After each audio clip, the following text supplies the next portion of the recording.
नमस्कार। आप देख रहे हैं स्पेशल कवरेज न्यूज और मैं हूं आपके साथ शिव कुमार मिश्रा। आज हम पोस्टमार्टम करेंगे संजय सर के साथ धनखड़ के इस्तीफे का। क्या वजह, क्या बात। तो संजय सर का बहुत बहुत स्वागत है और अभिनंदन।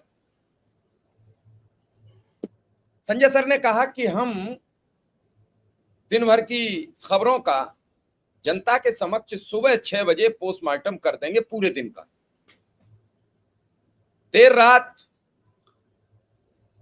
धनखड़ के इस्तीफे ने राजनीतिक पारा इतना बढ़ा दिया कि लोग सड़क पर उतरे तो आराम से महसूस नहीं हो रही थी। हालांकि मौसम का मियाज थोड़ा ठंडा हुआ है।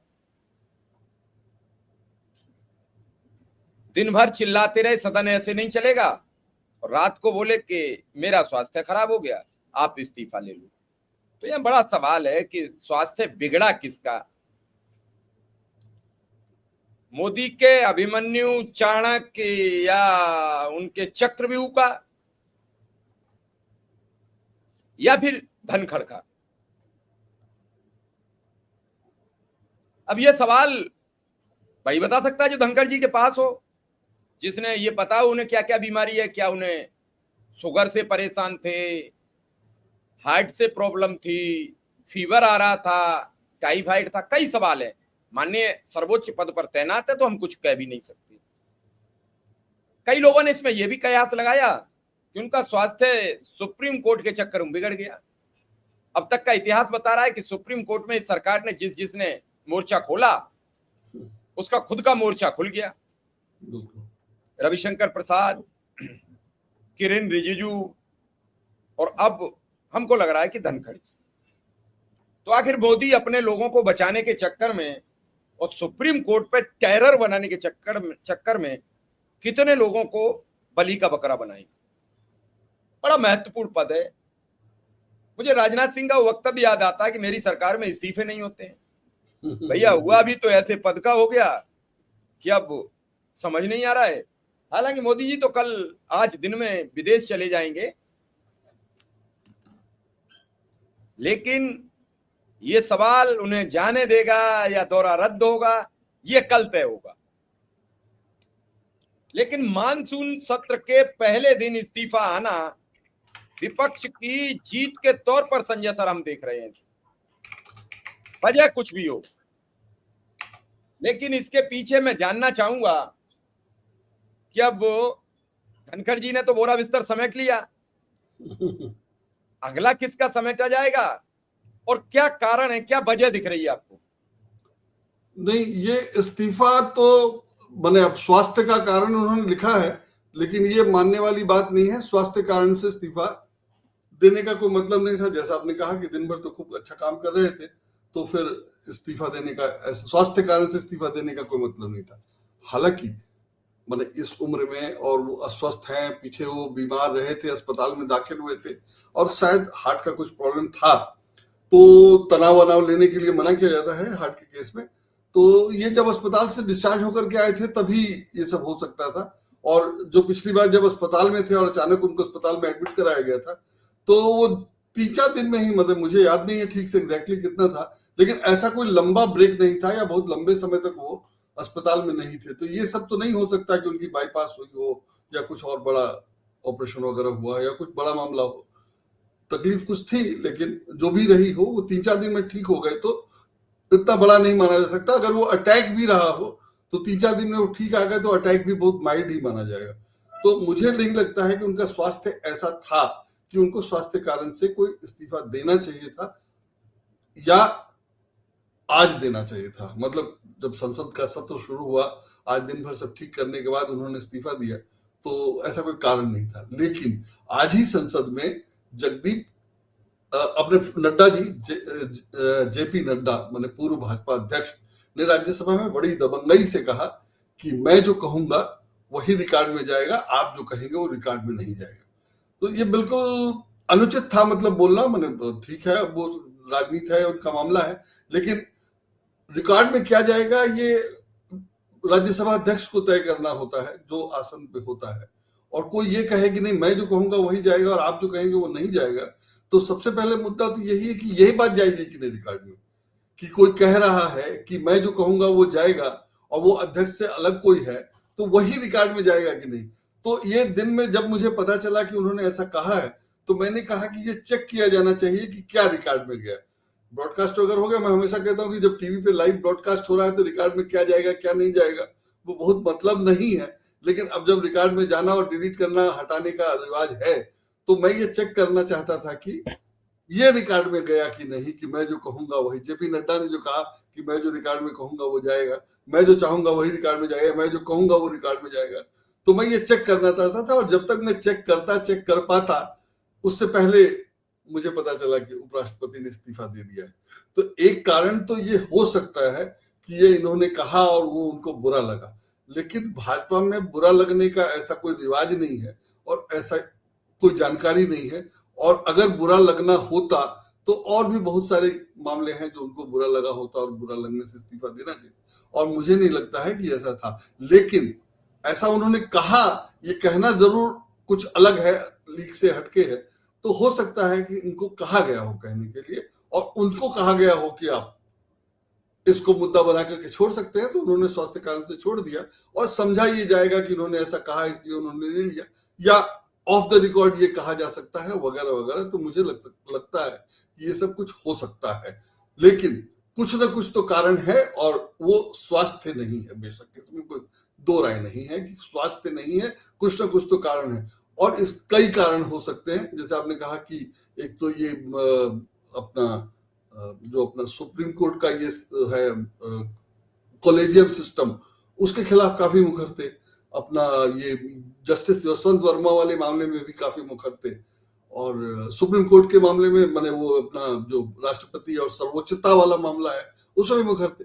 तो ठीक है, कानून के जानकार हैं, पुराने सीनियर वकील हैं, तो ये सब उनका विषय है और उस पर उनकी एक राय हो सकती है। और अगर वो पार्टी लाइन के अनुकूल है तो, या पार्टी लाइन के अनुसार ही है, तो वो बोलेंगे, बोल सकते हैं। लेकिन उपराष्ट्रपति के पद पे होकर उनको ये सब नहीं करना चाहिए था और उनको निष्पक्ष होना चाहिए था। वो संवैधानिक पद है, तो वो नहीं थे और बिल्कुल पार्टी लाइन पे काम कर रहे थे, करते दिख रहे थे। तो वो कहीं गड़बड़ हो रहा हो कुछ, ये भी हो सकता है, और इसलिए कहा गया हो, या इसलिए ये तय किया गया हो कि इनको इस्तीफा दे देना चाहिए, ये सब भी हो सकता है।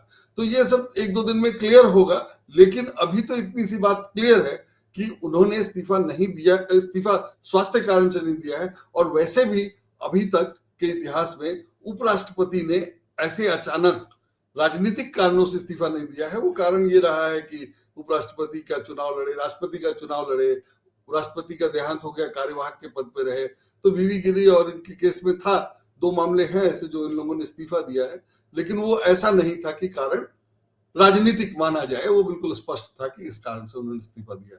तो ये दिलचस्प है और एक दो दिन में क्लियर होगा, लेकिन साधारण नहीं है। सर बात आपकी हम मानते हैं, एक दो दिन में सब क्लियर होगा, सब छन के आ जाएगा, लेकिन जो छान के लाते हैं वो तो नहीं ये बताएंगे कि इस्तीफा क्यों हुआ। लेकिन सर मैंने कुछ देखा, आपने भी देखा होगा कि अब तक इतनी बुरी तरीके से इस्तीफा किसी का नहीं हुआ सीधा सीधा। किसी का राष्ट्रपति का चुनाव हारने के बाद हो गया, तो किसी का जीतने के बाद हो गया। बिल्कुल बिल्कुल।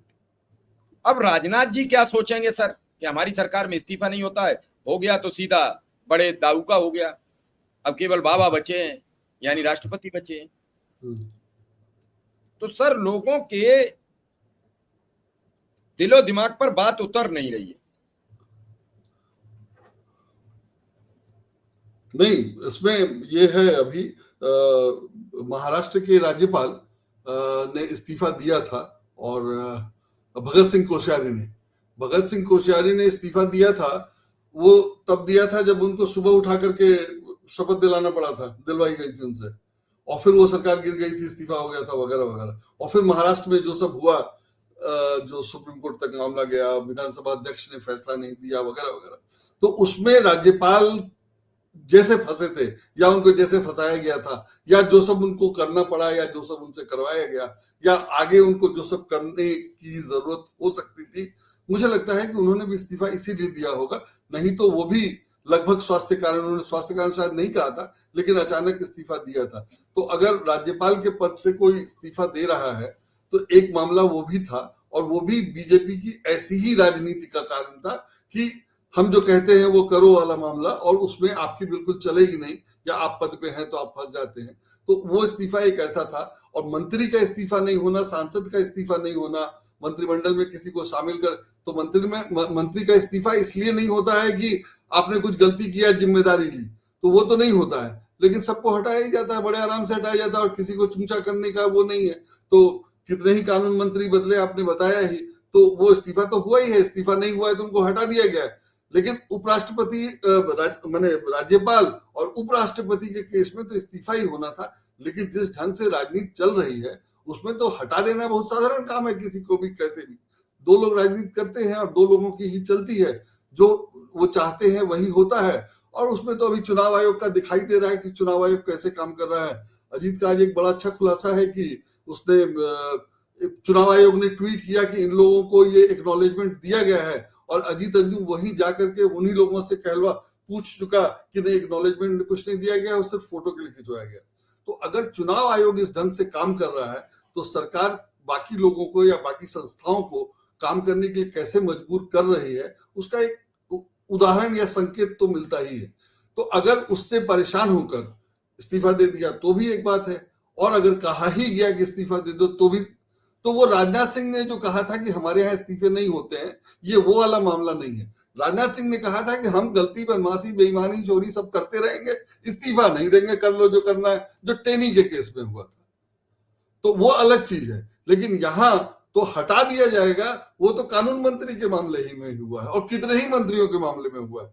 जैसे स्मृति ईरानी को जब मंत्री बनाना था तो बना दिया गया, जब हटाना था तो उनको भेज दिया गया वापस बम्बई, अपना वो सीरियल कर रही है फिर से। तो मामला ऐसा है कि जो अभी तो भाजपा अध्यक्ष के मामले में था, मैंने किसी यूट्यूब चैनल पे देखा था कि भाजपा अध्यक्ष कौन होगा, उसकी जो शर्तें थी, घोषित जो भी कहिए, पर घोषित ही शर्त होगी ना, अभी तो कोई भाजपा ने घोषित तो कुछ किया नहीं है।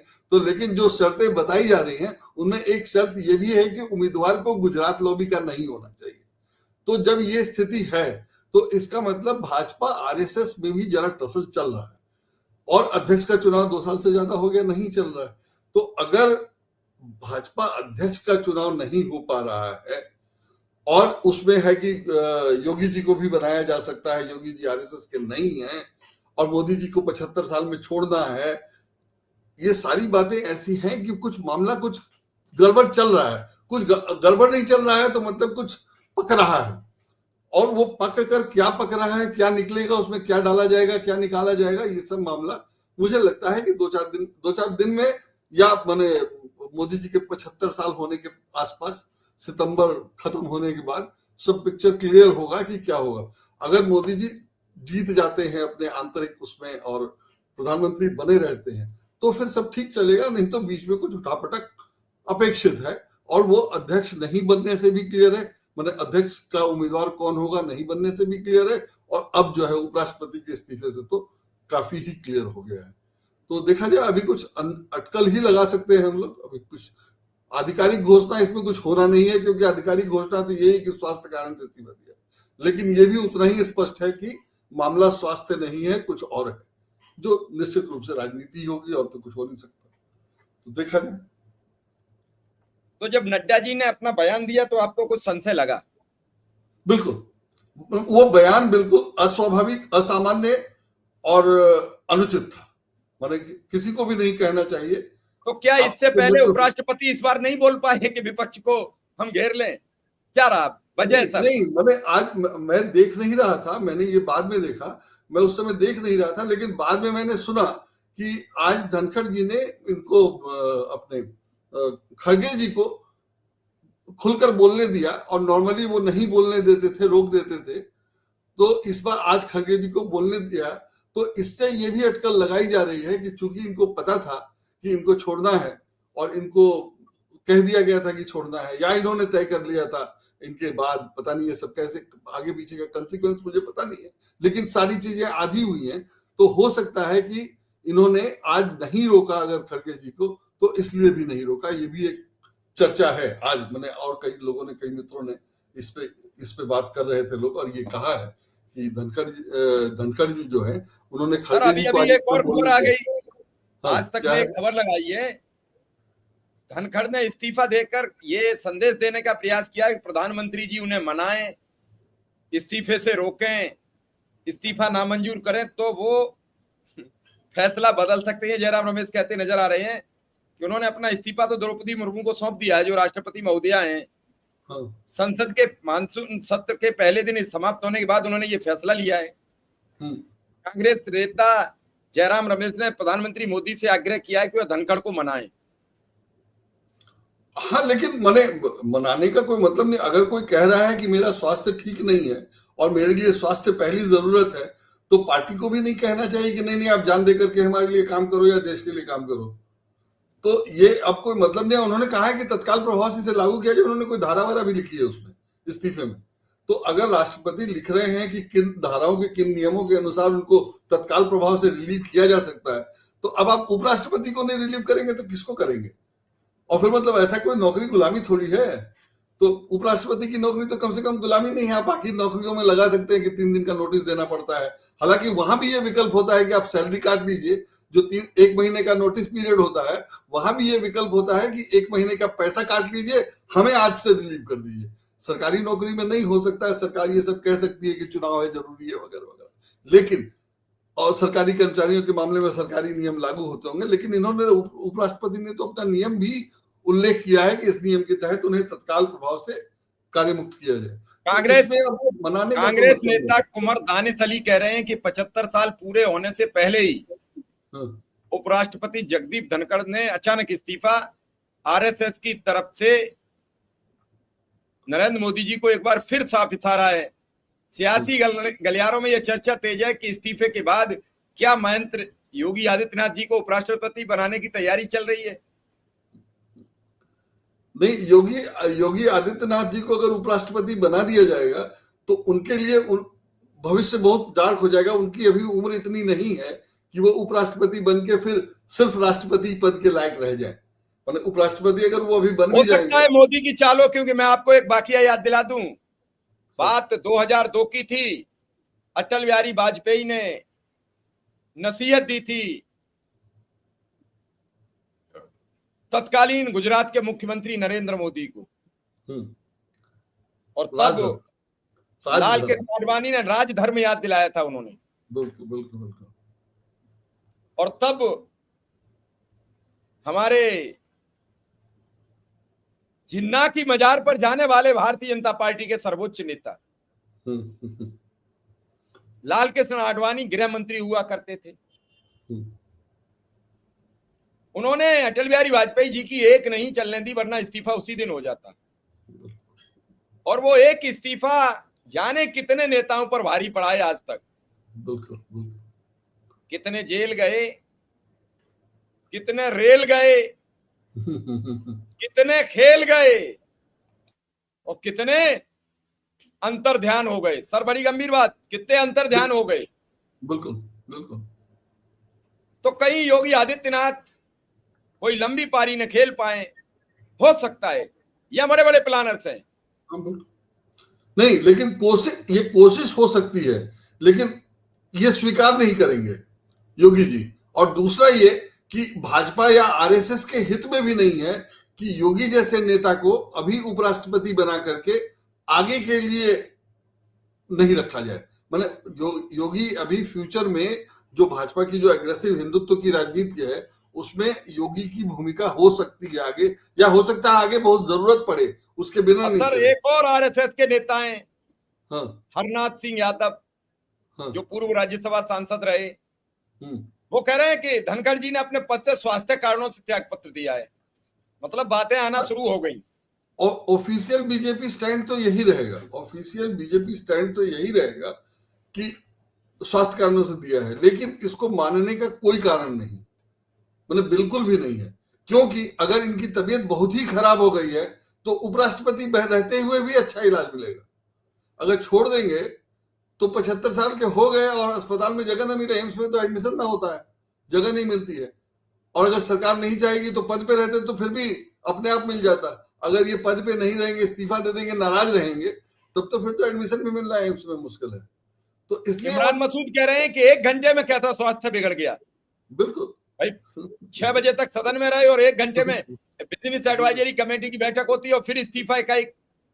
और स्वास्थ्य बिगड़ेगा तो आप इलाज कराने जाएंगे, इस्तीफा देने थोड़ी जाएंगे।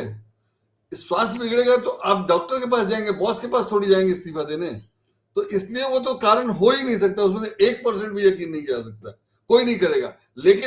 लेकिन हमेशा इस्तीफे का नियम है कि इस्तीफा में आप कारण वही नहीं बताते कि हम इससे नाराज होकर, उससे नाराज होकर के मेरे साथ ये नहीं हुआ इसलिए हुआ, फलाने ने ये कह दिया इसलिए, ये सब लिखा नहीं जाता है इस्तीफा में। और हमेशा अगर ये लिखा जाएगा तो फिर कोशिश ये होगी कि उस शिकायत को दूर की जाए, और या उसके लिए जो भी जिसने भी गलत किया है, जो उपराष्ट्रपति को बुरा लगा, जिससे कोई इस्तीफा दे रहा है, उसको ठीक किया जाए, उसके खिलाफ कार्रवाई की जाए और आश्वासन दिया जाए कि नहीं नहीं आप इस्तीफा मत दीजिए, हमने उसके खिलाफ कार्रवाई कर दी। ये तो छोटे मामलों में भी होता है। और कोई भी हमारे आपके पास भी, हमारे यहाँ काम करने वाला भी कोई आएगा कि मैं इसलिए छोड़ रहा हूँ कि फलाने ने ऐसा कह दिया, तो हम आप कहेंगे कि नहीं नहीं मैं उसको डांट देता हूँ या उसको निकाल देता हूँ, तुम मत छोड़ो, वगैरह वगैरह। तो ये सब तो नहीं हो सकता है, बिल्कुल भी नहीं।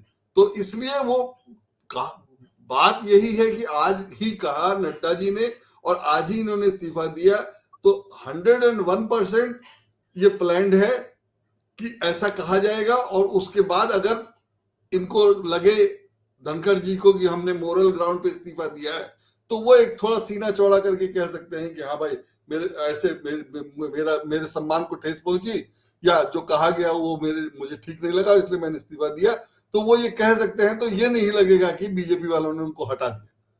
तो ये दोनों एक दूसरे से जुड़ा हो सकता है और ये उनको मौका दिया गया हो कि आप चाहें तो उसकी आड़ लेकर के ये कह सकते हैं कि आपको हटाया नहीं गया है, आपने खुद छोड़ा है। नहीं तो ये लगता है कि इनसे कहा गया कि आपने इस्तीफा दिया, इन्होंने इस्तीफा दे दिया। तो इसलिए ये आज कहलवाया गया हो जेपी नड्डा से, इस बात की संभावना है। लेकिन इस्तीफा स्वास्थ्य कारणों से हो ही नहीं सकता है। नहीं तो ये कल परसों हो गया था, सैटरडे संडे को हो गया होता है संसद तो सर अब अगला इस्तीफा और बता दो। जैसे आपने सुबह अंदाज लगा लिया कि नड्डा साहब बोल रहे हैं तो कोई खास बात है। हाँ, तो अब अगला किसका होगा? शाह का, मोदी का, भागवत का, योगी का, किसका? नहीं ये वही लड़ाई है। अब देखना है कि कौन जीतता है। ये लड़ाई तो वही है कि मोदी जी को 75 साल में इस्तीफा दे देना चाहिए और मोदी जी को नहीं देना है। तो मोदी जी को नहीं देना है तो अब जैसे योगी जी के एक जगह, जैसे योगी जी के लिए या नड्डा जी के लिए वो जगह खाली, माने कहने वाले ये भी कह रहे हैं कि नीतीश कुमार के लिए वो जगह खाली की गई है। बिहार का चुनाव जीतना है तो नीतीश कुमार को यहाँ लाके बैठाना पड़ेगा, वगैरह वगैरह। तो ये रणनीति क्या है वो क्लियर होगा 1-2 दिन में अगली चाल से।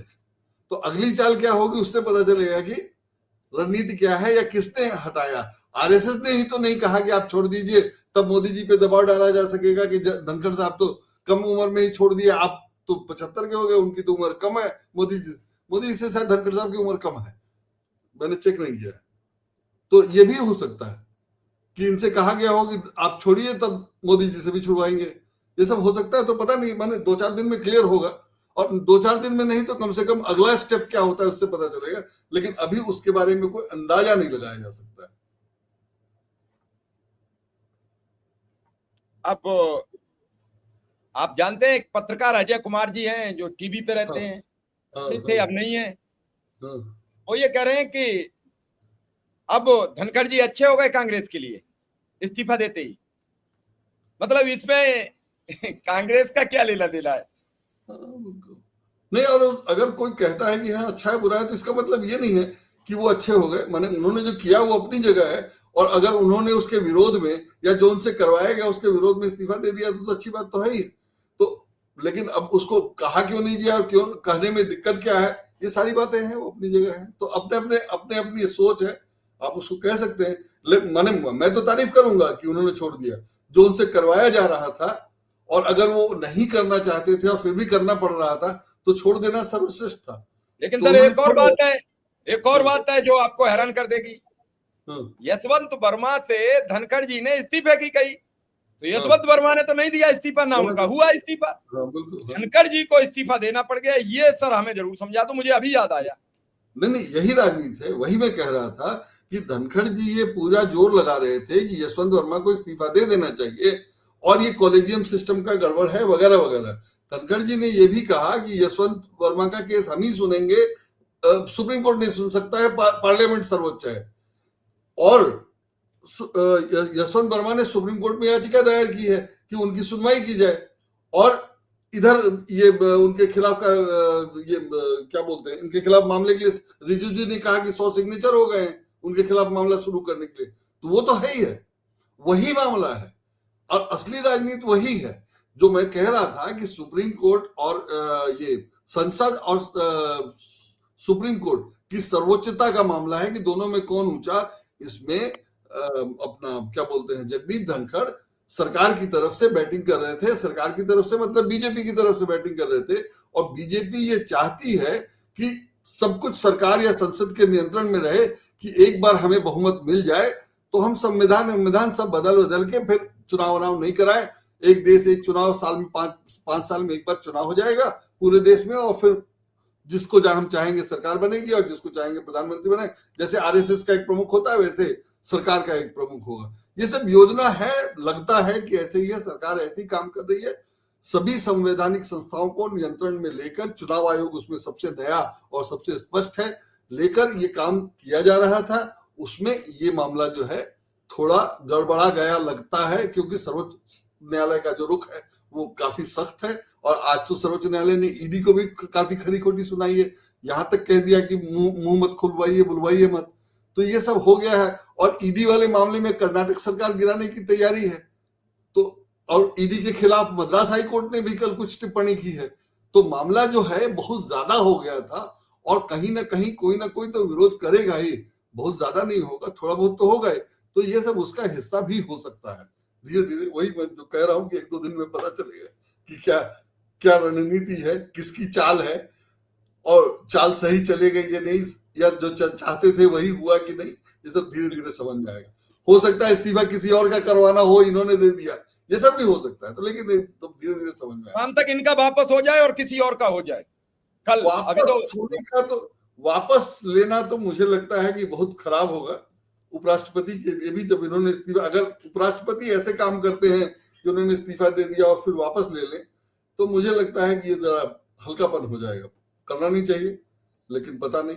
मैंने सर ये मोदी सरकार है, क्या हो जाए कुछ भी नहीं कहा जा सकता। इस बात से आप हमारी सहमत रहे? बिल्कुल बिल्कुल। मैंने, क्योंकि ईडी भी तो है फिर बाद में, अगर ये जिद पे रहे कि नहीं मैं तो इस्तीफा दूंगा ही, अब मैंने दे दिया मैं वापस नहीं लूंगा, तो फिर ईडी भी तो है।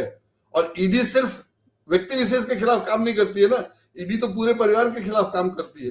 तो परिवार वाले लोग कहेंगे कि नहीं भाई आप स्वीकार कर लीजिए, हमारा जीना मुश्किल हो गया, जैसे अशोक लवासा के केस में किया गया था। और भी लोग हैं, कई लोग हैं, अशोक लवासा का तो मैंने, मुझे अभी तुरंत याद आ रहा है। तो ये भी नहीं है कि मैंने वो नहीं होगा, ऐसा नहीं है, लेकिन होना नहीं चाहिए। और मैंने वो उपराष्ट्रपति के सम्मान के खिलाफ है कि आप इस्तीफा देके वापस ले लें, आप मनाने से मान जाएं। बच्चा रूठता है, मैंने उपराष्ट्रपति को रूठना उठना नहीं चाहिए। रूठ गए तो रूठ गए, मनना नहीं चाहिए। तो मुझे नहीं लगता। देखते हैं किसको कौन मनाने आएगा कि नहीं आएगा। वही हड्डी, वही खाल है, वही तेवर, वही चाल है, लेकिन आज किसी न किसी को मलाल है कि धनखड़ जी अब आपका क्या हाल है, अब आपका क्या हाल है। और इन्हीं लाइन के साथ सर आपका बहुत बहुत आभार, बहुत बहुत धन्यवाद।